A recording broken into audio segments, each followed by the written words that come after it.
Hello, Magic players. Welcome back. This is Jumbo Commander with another deck tech from Conspiracy 2. Today we have Adriana, Captain of the Guard. Adriana, Captain of the Guard. 3 red-white for a 4/4 legendary human knight with melee. Let's take a look at melee because it's a new ability in Conspiracy 2. Whenever this creature attacks, it gets +1/+1 until end of turn for each opponent you attacked with a creature this combat.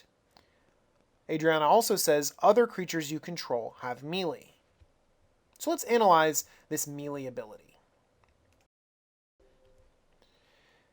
So melee only really rewards you when you're attacking with a lot of creatures and you're attacking a lot of different players. Now, I don't know if this is a very good strategy for Commander. You're spreading out your damage in order to get a boost. But I mean, the boost is substantial. In a 4-player game, with Adriana on the board, you're going to be getting all your creatures +3/+3. So actually, that's a pretty good anthem effect. Adriana's a cool attacking commander, but we've seen that a lot in Boros. So I don't know if we needed another one of these, but maybe if we mess around with combat and use Adriana as an anthem, we can take advantage of her abilities. Well, I'm feeling that this deck is going to definitely want to attack maybe with some evasive creatures, maybe with some disposable creatures, some creatures that we can just throw away, or some creatures that, really can't die. That would be really beneficial too. And you know what? I think I want to mess with combat. If I'm forced to attack a lot of different people, I'm going to want to be able to set up the blocks I want and have combat on my own terms. Let's focus on a few creatures that attack. Well, not just attack. Hopefully they attack well or have some... Let's look at the creatures. Grenzo's Ruffians is another new creature with melee. One thing you should know is that melee stacks. So Adriana's melee and Grenzo's melee will stack on top of each other. So again, in a 4-player game, this goblin's going to get +6/+6. And his ability of spreading that damage to each opponent can be really powerful. There are also a few more melee creatures in Conspiracy 2. They're going to be particularly strong when combined with Adriana's melee ability. Oh man, at first I was super excited with Myriad. I thought this was doing exactly what you wanted to. Distribute your creatures across all of your opponents. Get the value. But Adriana says that they have to attack, and Myriad says they enter attacking. So it doesn't work. It could work with some later synergies that we talked about, and they're fun cards anyways, but I don't think I'm going to include them in my build. Putting a creature onto the battlefield tapped and attacking is a little bit of a non-bow with Adriana, but I think Hero of Bladehold still earns a slot. Her creatures are not going to get that buff as they enter the battlefield tapped and attacking, but I think just adding all of those creatures and that pressure and the battle cry to the battlefield will be very powerful. Speaking of battle crying the battlefield, how about Argus, who actually gives your attacking red creatures +2/+0. Very cool. Soltari Champion is a hard-to-block anthem for all of your creatures, and Soltari Visionary is another hard-to-block creature, but this is just an easier-to-cast Trigon Predator. Tajik is very hard to block because he has Indestructible, and if you're attacking with a lot of creatures, he's going to get huge. Speaking of attacking with a lot of creatures, if you have Legion Loyalist, it makes blocks much harder because he has First Strike. And if you're thinking about attacking with a lot of creatures, how about Lightning Helix Angel? Now, I'm going to be attacking with a lot of creatures. I think I want to mess with combat, so I'm always the winner. Odric Luminarch Marshal can definitely mess with combat, giving your creatures flying, indestructible, all sorts of keywords. But really, the Odric I'm looking for is Master Tactician, which lets me set up whatever blocks I want, and trust me, they're going to be favorable.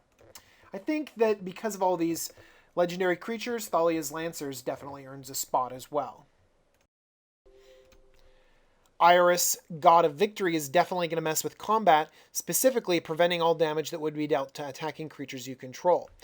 So I'm not really going to be suiciding creatures into my opponents just to get the melee ability. You know, some other gods could be good as well. spamming creatures onto the battlefield, creating anthems. Great cards. Grenzo Havoc Razor is so cool. I think he should be in this deck as well. I particularly like goading your opponent's creatures to get them out of the way so you can attack more. I also made a Grenzo deck tech with him at the helm. If I'm any good at YouTube, which I'm not, I'll put a link to the video by clicking on the card. Maybe. Gosh, I hope I don't screw that up. Master Warcraft. This is an instant that messes with combat completely. I like being able to choose how things block, but I also like playing this on your opponent's turn and just going ham with all of their creatures. Reconnaissance is a cheap way to manipulate combat. You can attack as many players as you want with as many creatures as you like, and if there's ever an unfavorable block, well, you can remove that attacking creature from combat. Gus Cloak Savior does the same thing along with being an evasive flying creature. There are a few lands that help out with combat too, like Maze of Ith. If you have a single creature that ends up in a bad combat situation, take him out of it, as well as being good on the defense. Sajiri's Step can let you get a creature through that wouldn't normally be able to, at the low cost of just entering the battlefield tapped. Let's try to always stay in combat. Forever in combat. Breath of Fury. Let's take a closer look at this card because it's going to be a key strategy in this deck. 2 red for an aura that has to enchant a creature you control. And whenever that creature deals combat damage to a player, well, you have to sacrifice it, but a few good things happen. Breath of Fury gets to get moved onto a new creature, and you get a new combat step. So as long as you're sacrificing a creature and dealing damage to a player, you can have infinite combat steps. Well, this works really well with Adriana because her melee ability triggers on combat steps. So again, in a 4-player game, you're attacking with all of your creatures and Adriana's going to buff everyone +3/+3. On your second combat, you get another +3/+3. And if you can keep going, you're going to build these attack triggers. This actually matches up with a lot of the rest of our deck too. We have some evasive creatures to get extra combats. We have creatures like Tajik, who, if you can trigger his battalion, will get +5/+5. In that same 3-player game, Tajik will get +8/+8, and then another +8/+8 if you get a second combat. And who's to say we stop at 2? We could get 3 or 4 or 5 different combat phases. Oh, this goes great with Argus too. Every attack can get your red creatures +2/+0. And finally, we can use cards like Hero of Bladehold. Of course, the Battle Cry is great, but also you can untap those soldier tokens that were already attacking and finally get the attack trigger with Adriana. Creatures that let us attack multiple times are particularly good. So Aurelia the War Leader and Scourge of the Throne will let all of our creatures attack again, but also help us spread out the damage with their flying evasion. Savage Beating can give us an extra combat step along with Double Strike if we have enough mana to entwine, and Waves of Aggression gives us that extra combat step and the added ability of being able to play it over again as long as we can check a land to retrace. Let's be honest, we might be suiciding some creatures in order to get the melee ability up, so let's use some disposable creatures. Assemble the Legion can get out of control in just a few turns, and who cares if we suicide a few 1/1s into our opponents? Ride of the Raging Storm is a perfect inclusion. Not only does this provide some political chaos with your opponents, but we're losing this 5/1 red elemental creature token at the end of the turn anyways. So who cares if we suicide it into an opponent? Plus, it has trample. Mimic Vat lets us get advantage from our opponent's creatures as well as our own, and put on a disposable creature just to suicide into our opponents. Rockamar does something similar, put a 3/1 red elemental creature token with haste into play. And if you're not afraid of getting blown out, Elemental Mastery can get you a bunch of hasty tokens every single turn. Goblin Assault gets you a new goblin to suicide in every single turn, and Goblin Rabblemaster does the same on a body. Ranger of Eos is the kind of card advantage you want in a deck like this, and once he's drawn you 2 cards, who cares what happens to the 3/2? Machias the Luminarch is excellent when you're going wide. Kithion can be indestructible and transform to something relevant. Mother of Runes can let you get a creature through or protect a valuable one. Sarah Ascendant is just plain old mean. Dragon Master Outcast can get you advantage over many turns if you have enough lands. And Legion Loyalist has that great battalion ability. Suiciding irrelevant creatures is fine and all, but wouldn't you rather have your creatures be indestructible? Now I remember Spirit Bonds. This card was great and limited, but it hasn't really found a home in Commander. Let's take a look at this janky 2-mana enchantment. Whenever a non-token creature enters the battlefield under your control, you may pay white. If you do, put a 1/1 white spirit creature token with flying onto the battlefield. Well, I like widening my board so I can get more melee creatures, and I like evasive creatures so I can attack my opponents. Let's look at the second ability. 1 and a white, sacrifice a spirit. Target non-spirit creature gains indestructible until end of turn.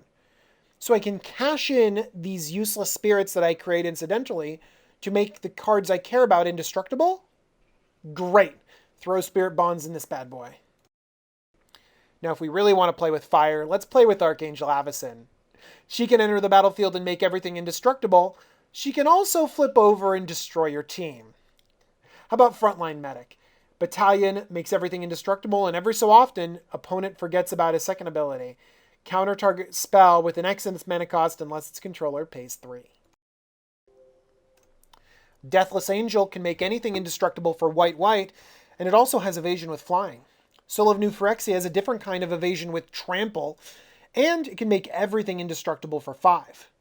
These cards can certainly be powerful, but I don't know if they deserve an inclusion in a more streamlined deck. It can cost a lot of mana to make your team indestructible.